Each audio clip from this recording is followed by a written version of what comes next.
जय हिंद साथियों स्वागत करता हूं आप सभी का अपने यूट्यूब चैनल पर। साथियों, आज इस वीडियो में हम आपके लिए इलाहाबाद हाई कोर्ट एग्जाम के लिए एक महत्वपूर्ण जीके जीएस की वीडियो लेकर आए हैं, जिसमें हमने इसमें टॉप 25 क्वेश्चन आपको कवर कराए हैं, जो आपके सेलेक्टेड क्वेश्चन है, महत्वपूर्ण क्वेश्चन है और इलाहाबाद हाई कोर्ट में पूछे जा सकते हैं।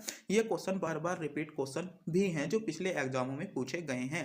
तो ये क्वेश्चन आपके लिए महत्वपूर्ण क्वेश्चन होंगे, तो इस वीडियो को पूरा ध्यान से जरूर देखिएगा। तो बिना टाइम गवाए करते हैं वीडियो को स्टार्ट। आपका पहला क्वेश्चन है, 8वीं पंचवर्षीय योजना की अवधि क्या है। तो आपको क्वेश्चन पूछा गया है 8वीं पंचवर्षीय योजना। तो पंचवर्षीय योजना से संबंधित आपको एक क्वेश्चन जरूर देखने को मिलता है, जैसे ये पूछा गया है कि 8वीं पंचवर्षीय योजना किसकी जो अवधि है क्या है। तो 8वीं जो पंचवर्षीय योजना है वह आपकी 1992 से 1997 तक आपकी 8वीं पंचवर्षीय योजना चली थी। यानी इसमें जो सही जवाब होगा विकल्प ए के साथ इसमें आपका बिल्कुल करेक्ट जवाब हो जाएगा। आज का प्रत्येक क्वेश्चन सिलेक्टेड होने वाला है, तो बिना स्किप किए इस वीडियो को पूरा ध्यान से जरूर देखिएगा। और हमारे चैनल पर नए हो, चैनल को भी सब्सक्राइब जरूर कर लें, क्योंकि चैनल को सब्सक्राइब करने में आपका कोई भी किसी प्रकार का पैसा नहीं जाता, ना ही हमको मिलता है। बस हम इससे मोटिवेट होते हैं कि हमारी इस वीडियो ने हमें इतने सब्सक्राइबर दिए, तो और हम उस वीडियो के लिए अच्छे से अच्छा कंटेंट ढूंढने की कोशिश करते हैं, जिससे हम मोटिवेट होते हैं और आपके लिए भी अच्छे से अच्छी वीडियो लाने की कोशिश करते हैं। तो प्लीज़ चैनल को सब्सक्राइब जरूर कीजिएगा। अगला क्वेश्चन है, पृथ्वी का बड़ा तट उपग्रह कौन सा है। आपसे क्वेश्चन पूछा गया है पृथ्वी का सबसे बड़ा या सब बड़ा तट जो तट स्थल जो आपका उपग्रह है वह आपका कौन सा है। तो कौन सा है सभी बच्चों को पता है, एक ही मात्र ग्रह है यानी चंद्रमा ग्रह। चंद्रमा ग्रह डी विकल्प के साथ आपका सही जवाब होगा। जो पृथ्वी का एक क्या है उपग्रह है, यानी डी विकल्प इसमें आपका करेक्ट जवाब हो जाएगा। अगला क्वेश्चन देखते हैं। अगला क्वेश्चन है, रूपकुंड झील किस राज्य में स्थित है। ये क्वेश्चन बहुत ज्यादा इंपॉर्टेंट है इलाहाबाद हाई कोर्ट के एग्जाम के लिए। ऐसे क्वेश्चन आपको अक्सर आपके एग्जाम में देखने को मिल जाते हैं। क्वेश्चन है, रूपकुंड झील किस राज्य में स्थित है। तो रूपकुंड जो आपकी कुंड झील है, अगर हम इसकी बात करें तो ये आपकी उत्तराखंड राज्य में स्थित है, यानी उत्तराखंड राज्य डी विकल्प के साथ आपका करेक्ट जवाब होगा। डी विकल्प जिन बच्चों ने बिल्कुल सही चुना है, डी विकल्प आपका सही जवाब होने वाला है। अगला क्वेश्चन है, बर्फ का अपवर्तनांक सूचकांक क्या है। आपको बताना है जो बर्फ है उसका अपवर्तनांक सूचकांक आपसे पूछा गया है। ये क्वेश्चन इंपॉर्टेंट क्वेश्चन हो जाता है और अक्सर ये क्वेश्चन एग्जामों में पूछा जाता है। अक्सर यहाँ से एक क्वेश्चन बन भी जाता है और ये क्वेश्चन इंपॉर्टेंट भी होता है। तो बर्फ का जो अपवर्तनांक सूचकांक होता है वह होता है आपका 1.31, यानी ए विकल्प इसमें आपका करेक्ट जवाब हो जाएगा। आगे बढ़ते हैं। अगला क्वेश्चन है, पानीपत का द्वितीय युद्ध कब हुआ था। तो पानीपत के जैसे आपको पता होगा तीनों युद्ध आपके लिए महत्वपूर्ण है, तीनों के बारे में आपको पता होना चाहिए। क्वेश्चन में पूछा गया है पानीपत का द्वितीय युद्ध कब हुआ था। तो द्वितीय युद्ध की बात करें तो पानीपत का द्वितीय युद्ध आपका 1556 एडी में हुआ था, यानी 1556 एडी इसमें विकल्प डी के साथ आपका करेक्ट जवाब हो जाएगा। अगला क्वेश्चन है, कौन सा देश प्राकृतिक रबड़ का सबसे बड़ा उत्पादक देश है। बताइए जो प्राकृतिक रबड़ का सबसे बड़ा उत्पादक देश आपसे पूछा गया है। अगर बात करें प्राकृतिक देश आपके रबड़ की, तो इसका उत्पादन सबसे ज़्यादा आपका थाईलैंड में होता है। कहाँ पर होता है, थाईलैंड में होता है। थाईलैंड सी विकल्प में आपको दिया गया है, यानी थाईलैंड इसका आपका करेक्ट जवाब हो जाएगा। अगला क्वेश्चन है, भारत के प्रथम मुस्लिम राष्ट्रपति कौन थे। बताइए भारत के प्रथम मुस्लिम राष्ट्रपति पूछा गया है कि भारत के प्रथम मुस्लिम राष्ट्रपति कौन थे। तो भारत के जो प्रथम मुस्लिम राष्ट्रपति थे वे थे आपके कौन, डॉक्टर जाकिर हुसैन। डॉक्टर जाकिर हुसैन भारत के प्रथम राष्ट्रपति थे, यानी इसमें सी विकल्प के साथ आपका सही जवाब होगा जिन बच्चों ने विकल्प सी को चुना है।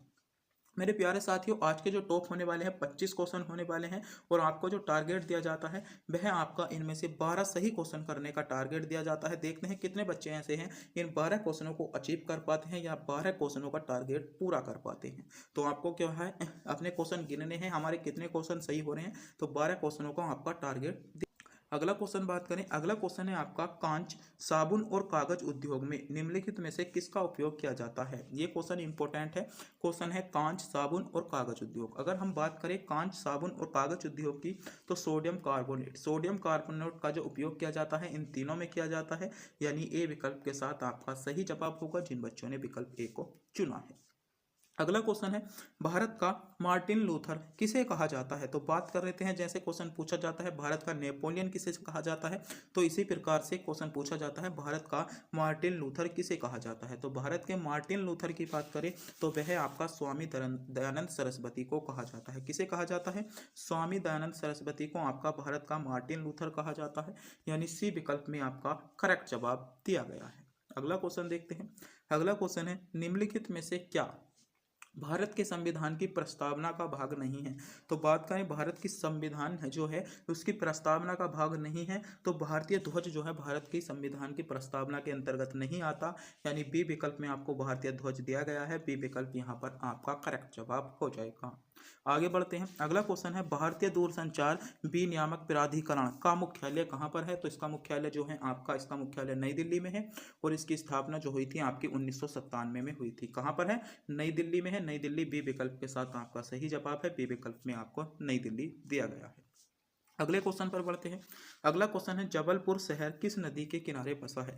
ये क्वेश्चन बहुत ज़्यादा क्वेश्चन पूछा जाता है और 100% ये क्वेश्चन आपको शिफ्ट में आपको देखने को भी मिल सकता है। क्वेश्चन है जबलपुर शहर किस नदी के किनारे पर स्थित है? ये क्वेश्चन आपका हाई कोर्ट का फेवरेट क्वेश्चन है और ये क्वेश्चन बार बार क्वेश्चन रिपीट होता है कि जबलपुर शहर किस नदी के किनारे पर स्थित है। तो जबलपुर जो है वह आपका नर्मदा नदी के किनारे पर स्थित है, आपको पता होना चाहिए। नर्मदा नदी, इसमें आपका डी विकल्प आपका सही जवाब हो जाएगा। आगे बढ़ते हैं। अगला क्वेश्चन क्या है? अगला क्वेश्चन है प्रकाश किरण के रंगीन घटक के बैंड को इसका कहते हैं।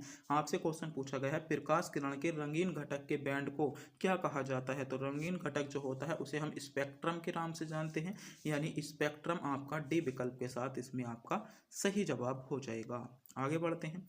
अगला क्वेश्चन है विटामिन ई का रासायनिक नाम क्या है? विटामिन ई का आपसे रासायनिक नाम पूछा जा रहा है कि विटामिन ई का रासायनिक नाम क्या होता है। आपके हाई कोर्ट के लिए और सभी एग्जामों के लिए जो है विटामिन बहुत महत्वपूर्ण प्रश्न बन जाते हैं, क्योंकि विटामिन से संबंधित जो है आपको एक क्वेश्चन अक्सर आपके एग्जाम में पूछ लिया जाता है। तो जैसे इसमें पूछा गया है विटामिन ई का रासायनिक नाम, तो बात करें विटामिन ई के रासायनिक नाम की, तो आपका टोकोफेरोल। कौन? टोकोफेरोल जो है विटामिन ई का रासायनिक नाम है, यानी इसमें सही जवाब क्या होगा? विकल्प सी के साथ इसमें आपका करेक्ट जवाब हो जाएगा।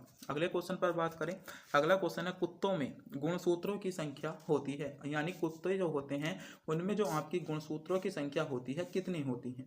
बताइए मनुष्य में कितनी होती है? तो मनुष्य में कितनी होती है आपकी? 23 जोड़ी, यानी 46। इसी प्रकार कुत्ते में पूछी गई है आपके कितने होते हैं? तो कुत्ते में जो आपके गुणसूत्र होते हैं वे होते हैं आपके 39 जोड़ी। कितने होते हैं? 39 जोड़ी होते हैं, यानी डी विकल्प में आपको सही जवाब दिया गया है। डी विकल्प आपका करेक्ट जवाब होगा। अगला क्वेश्चन है भारत का राष्ट्रीय वृक्ष कौन सा है? तो भारत का राष्ट्रीय वृक्ष कौन सा है? बट वृक्ष। बट वृक्ष क्या है? भारत का राष्ट्रीय वृक्ष है। बट वृक्ष इसमें आपका सही जवाब होगा। अगला क्वेश्चन है अरुणाचल प्रदेश का राजधानी शहर कौन सा है? यानी अरुणाचल प्रदेश की आपसे राजधानी पूछी गई है। अरुणाचल प्रदेश की राजधानी क्या है? तो सभी बच्चों को पता होगा इस क्वेश्चन का। ईटानगर आपकी अरुणाचल प्रदेश की राजधानी है। ईटानगर डी विकल्प में आपको दिया गया है। डी विकल्प आपका करेक्ट जवाब है। अगला क्वेश्चन है जापान की राजधानी पूछी गई है। जापान की राजधानी क्या होगा? आपकी टोक्यो। क्या है? टोक्यो है, यानी सी विकल्प इसमें आपका सही जवाब होगा। अगला क्वेश्चन है मकड़ी के अध्ययन को क्या कहते हैं? जो आपकी मकड़ी होती है अगर हमें उस पर अध्ययन करना है तो उसको क्या कहते हैं? तो उसको क्या कहते हैं? मरकटक विज्ञान के नाम से उसको जानते हैं, यानी आर्केनोलॉजी जो होती है वह आपका जो होता है मकड़ी का अध्ययन कहा जाता है। डी विकल्प इसमें आपका सही जवाब हो जाएगा। अगला क्वेश्चन है निम्नलिखित में से किस ग्रह को युद्ध का रोमन देवता कहा जाता है? ये क्वेश्चन बहुत ही ज्यादा सिलेक्टेड है कि आपका युद्ध का रोमन देवता, युद्ध का रोमन देवता आपका किस ग्रह को कहा जाता है? बताइए युद्ध का रोमन देवता, युद्ध का जो रोमन देवता कहा जाता है किस ग्रह को किया जाता है या कहा जाता है? ये क्वेश्चन बहुत ही ज़्यादा इंपॉर्टेंट है, अक्सर एग्जामों में देखने को मिल जाता है।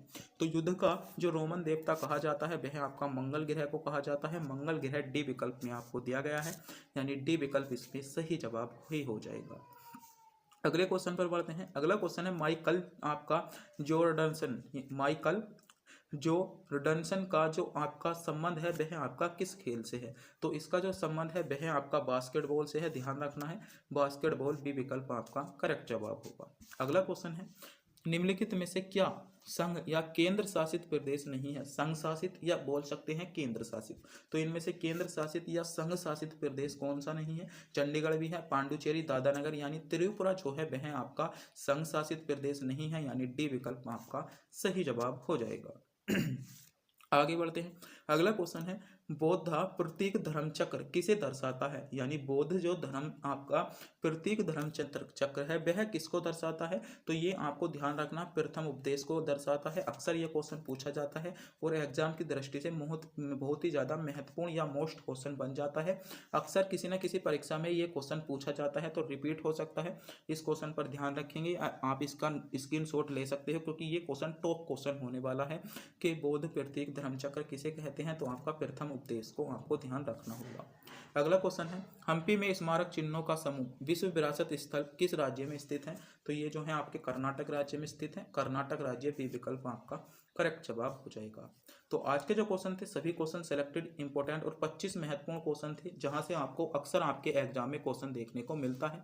इन 25 के 25 क्वेश्चन को आप याद कीजिएगा, नोट कीजिएगा, क्योंकि यहाँ से भी क्वेश्चन आपको देखने को 2 से 4 क्वेश्चन आपको देखने को मिल सकते हैं। और एक क्वेश्चन आपका ये बचा जिसका जवाब आपको कमेंट बॉक्स में बताना होगा। ये क्वेश्चन हम आपको टेस्ट के रूप में देते हैं। आपका क्वेश्चन है, क्योंकि आप भी उत्तर प्रदेश एग्जाम यानी इलाहाबाद हाई कोर्ट की तैयारी कर रहे हो तो आपसे क्वेश्चन ये पूछा जा सकता है कि उत्तर प्रदेश के पहले मुख्यमंत्री कौन थे। तो अगर आप इस क्वेश्चन का जवाब जानते हैं तो हमें कमेंट बॉक्स में जरूर बताइए। क्वेश्चन है आपका, उत्तर प्रदेश के पहले मुख्यमंत्री कौन थे? दोबारा क्वेश्चन सुनिएगा, उत्तर प्रदेश के पहले मुख्यमंत्री कौन थे? अगर आप इस क्वेश्चन का जवाब जानते हैं कमेंट बॉक्स में बताना ना भूलें। और आपने अभी तक हमारे चैनल को सब्सक्राइब नहीं किया है, चैनल को सब्सक्राइब, वीडियो को लाइक, अपने दोस्तों के पास वीडियो को शेयर जरूर करें। तब तक के लिए मिलते हैं अगली वीडियो में। कमेंट